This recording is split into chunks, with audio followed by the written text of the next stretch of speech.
Bueno, buenas tardes. El día de hoy, junto a mi grupo Alejandro Orjuela, Narente Hernández y quien les habla, Mariana Lombana, presentaremos el taller parcial de fundamentos de circuitos, el cual se basa en encontrar las corrientes, las resistencias y voltajes mediante los teoremas de Norton y Thevenin, la cual su función principal fue simplificar el circuito escogido pues en clase. Aparte de este teorema, también usamos otro tipo de herramientas trabajadas durante el corte, como la aplicación de mallas, nodos, método delta estrella y entre otros. Bueno, durante la explicación se hablará con más profundidad sobre estos temas, ya que explicaremos cómo usamos cada uno de estos con sus respectivas fórmulas y su comprobación. Eh, Podemos empezar con las definiciones. Como primero les hablaré de la ley de Ohm, la cual esta ley es usada para entender los fundamentos básicos del circuito. Con esta se puede determinar la relación entre la tensión, resistencia y corriente del circuito eléctrico. Su fórmula es voltaje igual a intensidad por resistencia, donde la intensidad es medida en amperios, el voltaje en voltios y la resistencia en ohms. Después, la ley de Kirchhoff, donde describe el comportamiento de la corriente en un nodo y del voltaje alrededor de una malla, y pues la suma de estos voltajes debe ser igual a cero.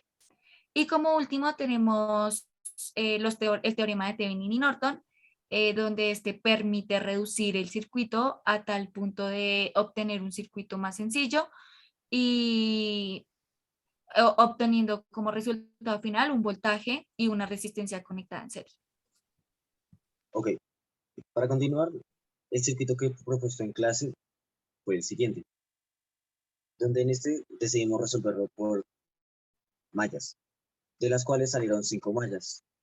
Dicho esto, lo redigimos a 4 mallas debido a que ya tenemos aquí, como podemos ver, la corriente y los ohmios, que son la resistencia, donde sabemos que la resistencia y los ohmios son igual al voltaje. Entonces la malla 3 ya quedaría descartada. Restando las otras 4 mallas, decidimos sacar 4 ecuaciones y hicimos un sistema de ecuaciones, en el cual lo decidimos resolver por Gauss-Jordan. Dicho esto, cuando lo resolvimos, nos dieron los valores de la corriente. Y al analizarlo con el circuito que teníamos, decidimos hallar el voltaje de cada resistencia, donde como podemos observar, dieron valores similares a lo que daba la simulación de Multisim. Al desarrollar el circuito se produjo tres investigaciones. La primera de ellas es potencia eléctrica.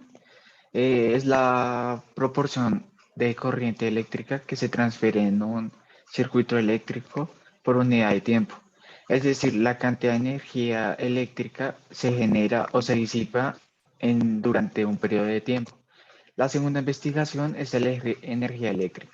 Se origina de la diferencia de potencia eléctrica entre dos puntos determinados, cuando se les pone en contacto mediante un transmisor. En este momento provoca una corriente eléctrica que consiste en la transmisión de cargas negativas a través de un material propicio para ello, un punto de generación.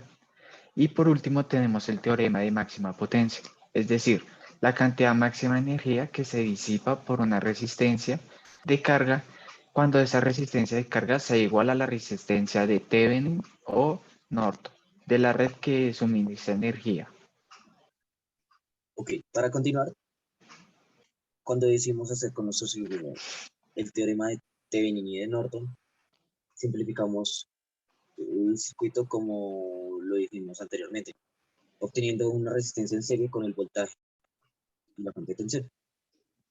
Ok, para continuar, la fórmula de la potencia es igual a la corriente al cuadrado por la resistencia. Esta corriente que va a ser igual a la corriente ya sea única o que corran por ambos lados de la resistencia. Como podemos observar aquí en el circuito, era esa resistencia que se analizaba.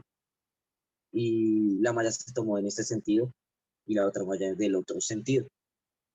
siendo así que se analizan de diferentes sentidos, es decir, la corriente corre por aquí y la otra corriente corre en el sentido contrario, donde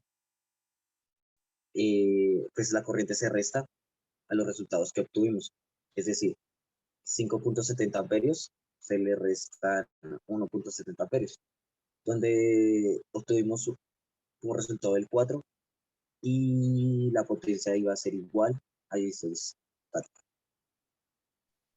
Los análisis que concluimos en este ejercicio podemos observar según las estadísticas en el primer punto.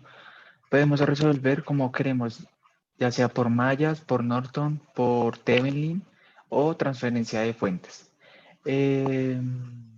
Podemos ver y analizar la figura de los circuitos eléctricos. Observamos que hay 5 mallas de las cuales tenemos que sacar o averiguar la energía mediante cuál método lo vamos a sacar, como ya lo había explicado. En este caso, las 5 mallas se reducen a 4, debido a que las mallas 3 podemos observar que ya no nos da el voltaje y lo que queremos obtener de cada malla en el voltaje equivalente de estas después de esto. Ok, para continuar también podemos observar que por el lado de Thevenin y de Norton se daba un resultado similar a lo que nos dio el multisim y también lo que nos dio las mallas. Y para concluir, pues se logró hacer las conversaciones necesarias junto a las fórmulas propuestas en clase, dando resultados similares a lo que dio la plataforma SIM. Y por último, las referencias bibliográficas, que fue todo el contenido investigado para hacer el informe. Muchas gracias.